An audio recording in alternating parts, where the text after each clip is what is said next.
Em segunda discussão e votação, o projeto de lei complementar número 22/2024, contido no processo número 216/2024, de autoria do Poder Executivo, que prorroga o prazo de validade estabelecido nas leis complementares números 435, 436 e 437, datadas de 23 de agosto de 2013. Relatora é a vereadora Tatiane Frisso, com a palavra a relatora.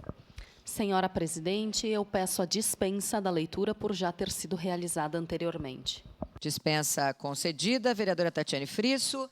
Então, em discussão, encerrada a discussão, em votação, solicito às vereadoras e vereadores que registrem os seus votos.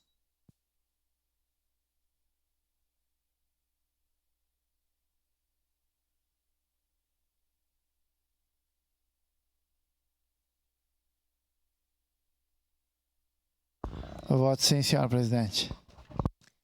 Vereador Sandro Fantinel registra voto ao microfone favorável.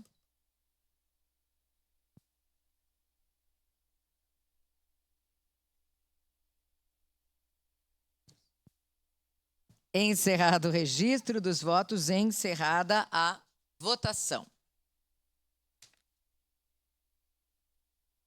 O projeto de lei complementar número 22/2024 foi aprovado por unanimidade das vereadoras e vereadores, com ausência do vereador Rafael Bueno e em representação, vereadores Adriano Bressan, Bortola, Stella Balardim, Rose Frigeri, Scal.